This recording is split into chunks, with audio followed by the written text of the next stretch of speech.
दोस्तों अक्सर जियो पॉलिटिक्स में एक बात कही जाती है कि अगर कोई बड़ा और ताकतवर देश कोई गलती कर दे तो छोटे छोटे देश उस गलती को कई बार रिपीट करते हैं। सेम ये केस देखा जा सकता है सऊदी अरब और रिसेंटली पाक के बीच साइन हुए डिफेंस पैक्ट के केस में। जैसे ही इन दोनों देशों ने डिफेंस पैक्ट साइन किया है, जिसका साफ मतलब ये है कि दोनों ही देशों में से किसी भी एक पर कोई भी सैन्य कार्रवाई होती है तो दोनों पर मानी जाएगी। सेम ये पैटर्न यूरोप में अपनाया जाता है, जहां पर नाटो संगठन का यही मानना है कि अगर किसी भी एक देश पर कोई हमला हुआ तो वो पूरे नाटो कंट्रीज पर माना जाएगा। लेकिन अब खबर सामने निकल के आ रही है कि भारत के पड़ोसी देश जैसे कि बांग्लादेश और पाक के बीच में एक ऐसा ही डिफेंस पैक्ट साइन हो सकता है। ये डिफेंस पैक्ट आगे चल के भारत के लिए कई चिंताएं बढ़ा सकता है, क्योंकि इससे भारत को एक नहीं बल्कि दो फ्रंट पर युद्ध लड़ना पड़ सकता है। और आगे चल के इसमें मालदीव, चीन जैसे देश शामिल हो जाते हैं तो भारत के लिए और ज्यादा रिस्क बढ़ जाएगा, क्योंकि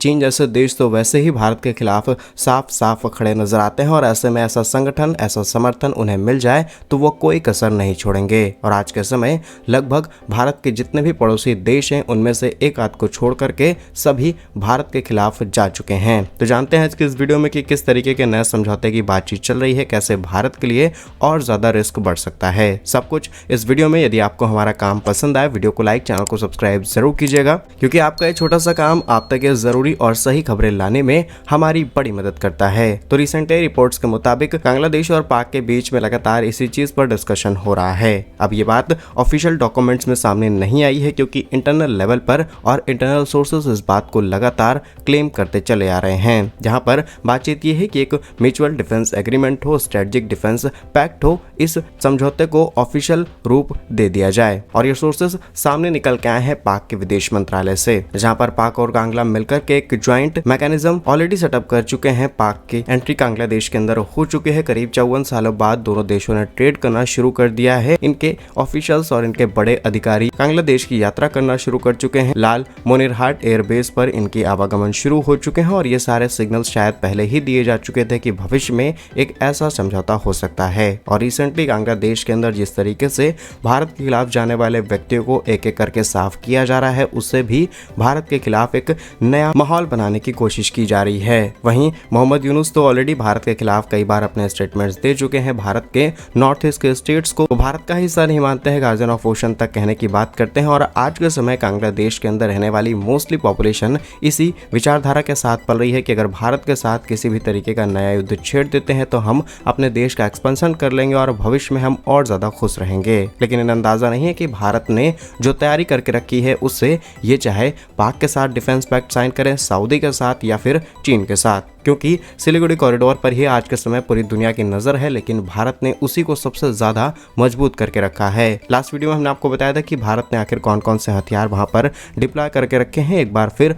हम आपको ब्रीफ कर देते हैं। यहाँ पर भारत ने सबसे पहले S-400 एयर डिफेंस सिस्टम की हैवी डिप्लॉयमेंट कर रखी है। किसी भी एंगल से कोई भी कार्रवाई होती है तो भारत तुरंत अपने S-400 को एक्टिवेट करते हुए इनके ठिकानों को निशाना बना सकता है। अच्छी बात यह है कि S-400 की जो पेनिट्रेशन रेंज है वो करीब 600 किलोमीटर के आसपास है, यानी कि कई इंपॉर्टेंट लोकेशंस भारत के सीधे निशाने पर हैं। इसके अलावा भारत ने ब्रह्मोस सुपरसोनिक क्रूज मिसाइल भी सीमाओं पर तैनात करके रखी हैं और इसकी भी जो इफेक्टिव रेंज या फिर कहें एक्सटेंडेड वर्जन है जो कि 450 किलोमीटर के आसपास है, उसके डिप्लॉयमेंट हमने किए हैं। इसी के बाद आकाश एयर डिफेंस सिस्टम की डिप्लॉयमेंट है, स्पेशली सिलीगुड़ी कॉरिडोर के लिए, और MRM जिसे बराकेट कहा जाता है जो कि 360 डिग्री कवरेज करती है और एक डिफेंस शील्ड की तरह काम करती है। ये सब भारत ने यहाँ पर तैनात करके रखे हैं। इसके बाद एयर सर्वेलेंस की बात की जाए तो Rafale, Sukhoi 30 MKI drone, Netra, horns, drones जैसे सभी खतरनाक हथियार हमने तैयार कर रखे हैं। और हमारी बॉर्डर फोर्सेस ने करीब 85 के आसपास आउटपोस्ट भी यहाँ पर तैनात करके रखी हैं। और भारत ने अभी तक सिर्फ 3 ही बेसेस बना रखे थे, जिन्हें अब एक्सटेंड करते हुए मिजोरम के अंदर एक और नया बेस तैयार किया जा रहा है, जहाँ पर भारत के अपकमिंग आए जितने भी एडवांस हथियार है वहाँ पर डिप्लॉय करते हुए हम अपनी सीमा को और ज्यादा मजबूत करेंगे। लेकिन सवाल ये है कि पाक के पास या फिर कहें आज के समय बांग्लादेश के पास उतने हथियार ही नहीं है कि भारत के इन हथियारों का सामना कर पाए। सवाल ये है कि आखिर ये किस तरीके की तैयारी करना चाहते हैं। पाक का साथ लेकर के हो सकता है कि कई हथियार यहाँ पर मंगाए जाएं, फिर भारत के खिलाफ जाने की कोशिश की जाए, लेकिन ये बहुत अपर लेवल की बात है। लेकिन भविष्य में अगर दोनों देशों के बीच कोई डिफेंस पैक्ट साइन हो जाता है, जिसे फिलहाल अभी कंफर्म नहीं किया जा रहा, लेकिन बातचीत चल रही है, अगर ऐसा होता है तो डेफिनेटली भारत के लिए यहाँ पर दिक्कतें बढ़ सकती हैं। तो भारत को तैयारियां भी समय से पहले और बहुत ही मजबूत करके रखनी होंगी। बाकी इन दोनों देशों की चल रही इस खिचड़ी पर आप क्या सोचते हैं, कमेंट्स में अपनी राय जरूर लिखिएगा। भारत कैसे ही वीडियोस पाने के लिए वीडियो को लाइक, चैनल को सब्सक्राइब जरूर कीजिए। वंदे मातरम, भारत माता की जय।